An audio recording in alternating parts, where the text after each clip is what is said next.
ঈসা আলাইহিস সালাম দাজ্জালকে মারার পরে আরেকটা প্রজাতি বের হবে, এর নাম ইয়াজুজ আর মাজুজ। নাম শুনেছেন? এই যে এই সূরার মধ্যেই আছে, এই সূরা কাহাফের কথা বললাম না, সূরা কাহাফের পিছনের দিকে আছে ইন্না ইয়াজুজ ওয়া মাজুজ মুফসিদুনা ফিল আরদ। যুলকারনাইন বাদশার কথা পড়বেন, তিনি এই যে দেয়াল নির্মাণ করে দিয়েছিলেন লোহা এবং তামা দিয়ে, মনে আছে, পড়েছেন? আচ্ছা, এই ইয়াজুজ আর মাজুজ যখন বের হবে পৃথিবীর পানি খেয়ে শেষ করে ফেলে দিবে একেবারে। এর এত বেশি হিংস্র হবে যে এদের সাথে লড়াই করার মতো ক্ষমতা কোনো মানুষেরই থাকবে না। এমনকি ঈসা আলাইহিস সালামেরও নয়। ঈসা আলাইহিস সালাম তুর পাহাড়ে চলে যাবেন মুসলিমদেরকে নিয়ে, তুর পাহাড়ের ভিতরে মুসলিমরা সেখানে লুকিয়ে থাকবে, পৃথিবীর মেসাকার অবস্থা হয়ে যাবে, পৃথিবীর পানি খেয়ে শেষ করে ফেলে দিবে একদম হিংস্র প্রজাতি। তখন ঈসা আলাইহিস সালাম আল্লাহর কাছে দোয়া করবেন, আল্লাহ এই বিভৎস এই জাতিকে ধ্বংস করো। আল্লাহ রাব্বুল আলামিন তখন ওই ইয়াজুজ আর মাজুজের এই কাঁধে, ঠিক কাঁধের মাঝখানে একটা ভাইরাস জন্ম দিবেন। কি জন্ম দিবেন? ওই যে বলি না মহামারীর ভাইরাস, অমুক ভাইরাস তমুক ভাইরাস, এই ভাইরাস আরও সামনে আছে বাকি এখন। ওই ভাইরাসে, ওই পোকায়, ওই ব্যাকটেরিয়া বা যেটাই হোক আল্লাহ পাক যাই দিবেন, এতে করে ইয়াজুজ আর মাজুজের পুরো প্রজাতি ধপ ধপ ধপ ধপ করে মারা যাবে। মানে এটা ছোঁয়াচে রোগ হবে। কি রোগ হবে? ছোঁয়াচে। ঠিক যেমন আমরা একটু করোনা দেখলাম না, একজন থেকে আরেকজন, একজন থেকে আরেকজন, এরকম জিনিস চলবে আরো বিশ্বে। আর এখনকার নতুন রিসার্চ হচ্ছে ওই সাইবেরিয়া অঞ্চলের যে বরফগুলো আছে না, ওর নিচে এই 1 লাখ বছর, 1.5 লাখ বছর, 2 লাখ বছর আগের ভাইরাসগুলো নতুন করে জায়গা শুরু করেছে এখন। হ্যাঁ, এগুলো বিজ্ঞানীরা বলছেন যে এগুলো আবার কোন দিন জানি পৃথিবীতে আত্মপ্রকাশ করা শুরু হয়। সব কিছুই ঘটবে। বিশ্বটার খুব রহস্য আছে, বিশ্বটার অনেক রহস্য আছে। আল্লাহ পাক এগুলো খেলার ছলে সৃষ্টি করেন নাই, পরীক্ষা। লিয়াবলুয়াকুম আইয়ুকুম আহসানু আমালা, আল্লাহ পাক বলেছেন। এরপরে ইয়াজুজ আর মাজুজের সব প্রজাতি মারা যাবে। নবীজি বলছেন জমিনে কোনো জায়গায় ফাঁকা থাকবে না, সমস্ত জায়গাতেই ওদের দেহ পড়ে থাকবে। আল্লাহু আকবার। এরপরে ঈসা আলাইহিস সালাম আল্লাহকে বলবেন, আল্লাহ জমিনটাকে পবিত্র করে দাও। আল্লাহ পাক কি করবেন জানেন? বড় বড় নখরওয়ালা, বড় বড় নখ আছে, নখ দেখেছেন? বড় বড় নখ, বড় বড় নখওয়ালা একটা স্পেশাল প্রজাতির পাখি আল্লাহ পাঠাবেন। কি পাঠাবেন? পাখি। এটা কোন পাখি, কি নাম আমরা জানি না। ঠিক এরকম করে এই এক শ্রেণীর পাখি আল্লাহ পাঠাবেন যাদের নখগুলো খুব বড় বড় হবে, বিশাল বিশাল নখ। এই নখগুলো দিয়ে তারা দেহগুলোকে উঠাবে, উঠিয়ে নিয়ে কোথায় যে ফেলে দেবে আল্লাহ ভালো জানেন। সুবহানাল্লাহ, আল্লাহু আকবার। আল্লাহ পাক বিশ্বে কত কি বাকি রেখেছেন এখন। এরপরে আল্লাহ পাক কি করবেন জানেন? আল্লাহ পাক বৃষ্টি বর্ষণ করবেন। এত বেশি বৃষ্টি হবে, এত বৃষ্টি হবে, জমিন ধুয়ে পরিষ্কার হয়ে যাবে। হাদিসে আসছে জমিন একদম চকচক করবে, জমিটা পরিষ্কার হয়ে চকচক করতে থাকবে। এরপরে কারণ ওই ভাইরাস তো ধুইতে হবে না, ভাইরাসকে ধুয়ে সাফ করতে হবে। তারপরে ঈসা আলাইহিস সালামের সময়ে বলা হচ্ছে, তার সময়ে একটা ডালিম, ডালিম দেখেছেন কিনা? আনার ডালিম, এই ডালিমের যে খোসা হয় না, এই ডালিমের খোসার নিচে একটা পুরো পরিবার আশ্রয় নিতে পারবে। কি বুঝলেন? এত বড় বড় ফল হবে, এত বরকত হবে জমিনের মধ্যে। কখন বরকত হয়? যখন একটা জনপদের অধিবাসীরা আল্লাহর সামনে আত্মসমর্পণ করে, তখন আল্লাহ বরকত দেন। আমরা কি আত্মসমর্পণ করছি? এই জন্যই তো অর্থনৈতিক মন্দা চলছে। এমনি এমনি নাকি? সুদ খাচ্ছেন, দিব্যি ঘুষ খাচ্ছেন, দুর্নীতি করছেন, জেনা করছেন, মানুষের সম্পদ আত্মসাৎ করছেন, মাপে কম দিচ্ছেন, আবার নামাজও পড়ছেন, মাশাআল্লাহ। তো বরকত কোত্থেকে আসবে? তো বরকত কখন আসে? যখন একটা কম আল্লাহর সামনে সম্পূর্ণ আত্মসমর্পণ করে।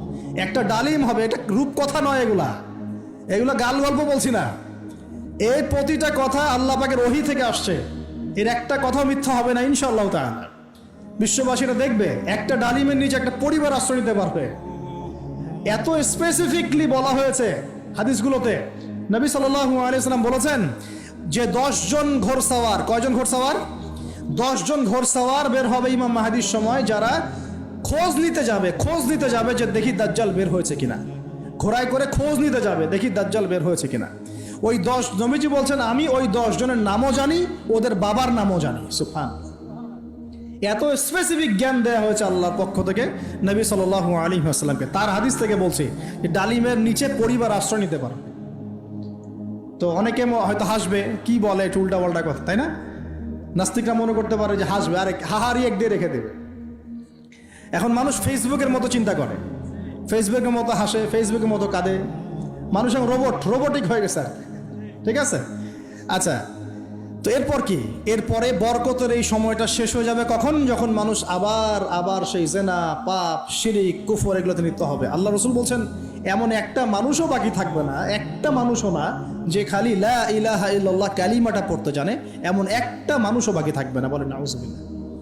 ওরা হবে এই পৃথিবীর সবচেয়ে নিকৃষ্ট মানুষ। ওদের চেয়ে নিকৃষ্ট কোনো মানুষ এই পৃথিবীতে হবে না। এখনো কি এরকম সময় আসছে? আসে নাই। এখন কি লা ইলাহা ইল্লাল্লাহ আছে না? আছে, হ্যাঁ, হয়তো তার পূর্ণাঙ্গ প্রয়োগটা নাই, কিন্তু কালিমা তো আছে কি না? তখন নবীজি বলছেন এমন একটা যুগ আসবে যে লা ইলাহা ইল্লাল্লাহ বলার মতো একটা মানুষ খুঁজে পাওয়া যাবে না, আর মানুষ রাস্তাঘাটে কুকুরের মতো জেনা করবে। রাস্তাঘাটে কুকুর যেমন সঙ্গম করে না রাস্তাঘাটে, ওই রকম করে মানুষ রাস্তাঘাটে জেনা করবে। ওই সময়ে আল্লাহ রাব্বুল আলামিন পশ্চিম দিক থেকে সূর্য উঠাবেন। কোন দিক থেকে? সূর্য সত্যি সত্যি পশ্চিম দিকে উঠবে। পৃথিবী একদিকে ঘুরছে না এখন, কে জানে আল্লাহ পাক পৃথিবীর ঘূর্ণন থামিয়ে উল্টা দিকে ঘোরাতে পারেন না? অবশ্যই পারেন। আল্লাহ পাকের জন্য এটা খালি বলা, কুন ফায়াকুন, হও হয়ে যাও, ব্যাস ব্যাস। আমি কয়েকদিন আগে রিপোর্ট দেখেছি, পৃথিবীর নিচে কিন্তু আগুনের স্তর আছে, জানেন তো? পৃথিবীর নিচে আগ্নেয়গিরিগুলো আছে। পৃথিবীর ভিতরেও একটা ঘূর্ণন হয়, সেই ঘূর্ণনের দিক পরিবর্তন হচ্ছে দিন দিন, এমনটা রিপোর্ট এসেছে। দেখেন, আপনি ইন্টারনেট ঘাটাঘাটি করেন, দেখেন। আর অনেকে রিপোর্ট করছে যে পৃথিবী আগে যে গতিতে ঘুরতো, এখন পৃথিবীর ঘূর্ণন গতি একটু বেড়ে গেছে। দেখেন রিপোর্ট, দেখেন। ঘূর্ণন গতি বেড়ে যাওয়ার মানে হচ্ছে টাইম দ্রুত পাস করবে। আর শেষ জামানার হাদিস এটাও আছে যে সময় দ্রুত পাস করবে, আছে না? এটা হাদিস আসছে। তো প্রিয় ভাইরা, এই সময়ে মানুষ খারাপ হওয়া শুরু করার পরে এমন খারাপ হবে, আল্লাহর নাম নেওয়ার মতো কোনো মানুষ থাকবে না, আল্লাহ আল্লাহ বলার মতো কোনো মানুষ থাকবে না। তখন পশ্চিম দিক থেকে সূর্য উঠবে। কিভাবে কিয়ামত হবে? নবীজি বলছেন একজন ব্যক্তি পানি খাওয়ার জন্যে পাত্রটাকে মুখের সামনে নিবে, পানি গিলতে পারবে না, কিয়ামত হয়ে যাবে। নাউজুবিল্লাহ। ইযা ওয়াকাআতিল ওয়াকিআ লাইসা লিওয়াকাআতিহা কাযিবা আল খারিআতু মাল খারিআ ওয়া মা আদরাকা মাল খারিআ, আছে না? আম্মা ইয়াতাসাআলুন আনিন নাবাইল আযীম। কত সূরা আছে কিয়ামত সংক্রান্ত, পড়ে দেখেন। ইযা যুলজিলাতিল আরদু জিলজালাহা ওয়া আখরাজাতিল আরদু আসকালাহা ইযা শামসু কুওয়িরাত ওয়া ইযা নুজুমু কাদারাত। এই সূরাগুলো পড়ে দেখেন। আম্মা পারার শেষ পারাটা, যেটা 30তম পারা, এর সূরাগুলো পড়ে দেখেন। কিয়ামত চোখে দেখতে পারবেন ইনশাআল্লাহ। সিংহায় ফুঁক দেওয়া হবে। আল্লাহ পাকের ফেরেশতার এত ক্ষমতা আল্লাহ দিয়েছেন, একটা ফুয়ে পুরো মহাবিশ্ব ধ্বংস হয়ে যাবে ইনশাআল্লাহ। চারটাখানি কথা নাকি? দ্বিতীয় ফুৎকারে আবার সবাইকে জীবিত করা হবে। এবং এই যে দুনিয়ার জীবনটা আমরা কাটাচ্ছি, এই 30, 40, 50, 60, 100 বছরের জীবন, এই জীবনের এক একটা হিসেব আল্লাহর সামনে দাঁড়িয়ে সেদিন দেওয়া লাগবে।